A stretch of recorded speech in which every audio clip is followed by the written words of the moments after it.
અને આપણે એને ભૂલી જઈએ, આપણે એને યાદ ના કરીએ ને આપણે એને કંઈક આલવા ના જઈએ તો મારા નારાજ થાય ને. હા માડી. તમે એમ કીધું ને કે અમે આ ઘરમાં રહેતા હતા એટલે આ ઘરમાંથી અમને દુઃખ છે. પટેલ કીધું ને હા માડી. અમે આ ઘરમાં હતા એટલે દુઃખ છે. હવે આ ભાઈ એવું કોકની આગળ કે માતાજી અમે તો કે આ જગ્યાએ રહેતા હતા એટલે ત્યાંથી અમને દેખાય છે. એટલે પેલા શું કે હા એ ઘરનું હશે. ના, હું વિધાતાનું લખેલું જો વાંચી ના જવું કળિયુગમાં તો મારું નામ મેલડી ને એવું મેલડી છો. તું વાત કરતો તો મારું ધ્યાન તારા ઉપર નતું, મારું ધ્યાન તારી મેલડી ઉપર, તારા દીકરાની ઉપર હતું. બાજ મેલડી છો.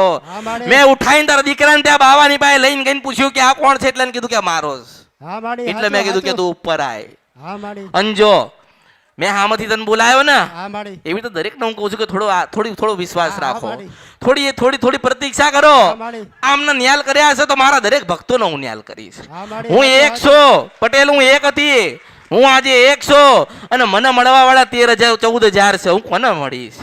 પણ ના, જેનો સમય જેનો વેળા આવશે જરૂરથી ઉપર બોલાય એનું જીવન ન્યાલ કરી આલીશું. મશાણી મેલડી બોલું છું, હું અમૃતની જોગમાયા બોલું છું.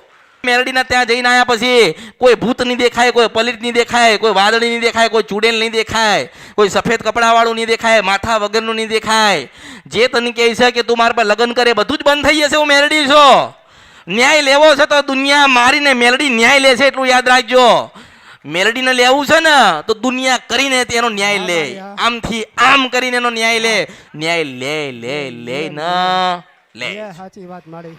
એટલે જો આયા છો તો કંઈક આપ્યું છે તો રાજી ખુશી થઈને અમૃતના પગે લાગીને, મને લાગવાની જરૂર નથી, એના પગે લાગીને એ મન કે બોલાવ એટલે બોલાવું છું. ખબર નથી પડતી ગરબાની માં, તમે જે આપ્યું એ તમે રાજી રહેજો માન. સૌ મારે કશું જોઈતું નથી, શ્રીફળે નથી જોઈતો.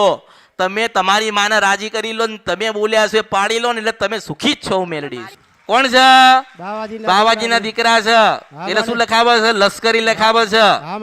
કારણ કે મેં એને કીધું પણ આ ખબર ના પડી. મેં એને કીધું કે તે કીધું કે બાવાજીની સમાધિએ દીકરો અમે માગીને લઈને આવીને બાવાજી દીકરો આલ્યા, તારે હું ઝાપામાંથી કૂદકો મારીને તારે મને હનુમાનજી મળે. હનુમાનજીને પૂછ્યું ને એટલે હનુમાનજીએ કીધું કે ઓલા શંકર ભગત હતા ને જે ભક્તિ કરતા હતા એ રામાનંદ સાધુ હતા ને લશ્કરી લખાવતા હતા. કારણ કે આમના પૂર્વજો છે ને જયારે રામ સેતુ બનતો હતો ને ત્યારે મદદરૂપ થયેલા. હું મેલડી છું.